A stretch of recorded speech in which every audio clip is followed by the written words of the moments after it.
Jama, let me ask you, what we've heard from both of our colleagues so far is about the way that environmental crisis and security come together, including on it towards doomsday. But this is very real in Somalia. This is, and very public worldwide knowledge that this is the life that people are living in Somalia. Could you talk about what it looks like for you from your country? Well, first of all, thank you very much for inviting me here to this very important forum platform at a very important time. To begin with, the Munich Security Council was traditionally supposed to be a transatlantic security platform.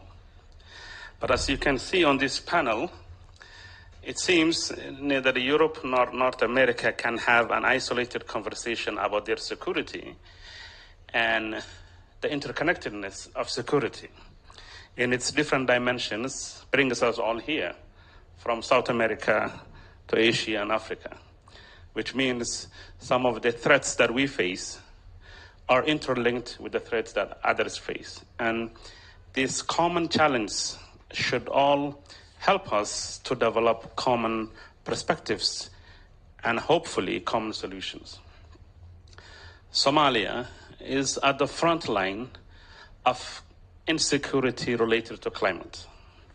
Perhaps many people would watch their televisions and often see the Somali government and the Somali people fighting off the likes of Al-Shabaab and ISIS. And to bring good news to this platform is we are about to win the war against those two eminent threats. But underlying these,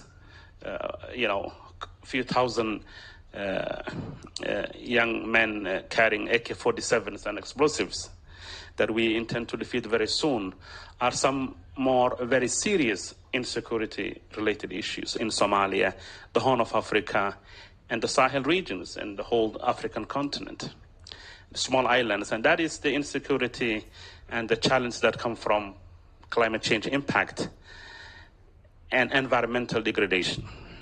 So as scientists gathered in Stockholm, some 2009 and 15, and we have the scientific evidence here that the framework of planetary boundaries tells us that the world cannot continue to carry the amount of pollution and degradation and destruction we're causing, and it will affect our life. The Somali nomad and the Somali farmer has been able to observe that there is something terribly wrong with the environment and the climate.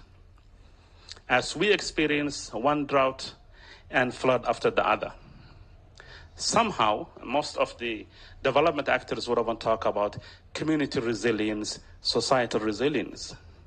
But I must bring to your attention that some of these impacts are beyond the capacity of the average community. And in terms of scale and scope, in terms of frequency and impact. So right now, Somalia is trying to develop a national development plan in the name of National Transformation Plan. And we're focusing on traditional development goals, sustainable development goals, economic growth indicators, GDP and whatnot. But we're increasingly coming to realize we cannot continue down that path without factoring in the planetary frameworks, biodiversity, the coral reefs in our seas, the agriculture, the livestock that is replenishing. And these are all interconnected. Often in global platforms like the climate COP platforms, we talk about climate in isolation from other things. And we appreciate the likes of the World Bank that work very closely with us are factoring in this framework that helps us to take a more comprehensive look at development challenge. So my takeaway point is, for countries like Somalia that are dealing with fragility and underdevelopment, a discourse on planetary frameworks and the threats that arise from there is a discourse on our future development. We cannot continue as per the previous models, and we appreciate this discussion and thank the views expressed by others. And it's a learning opportunity for us. Thank you. I spoke a bit way too much for. No, that was perfect.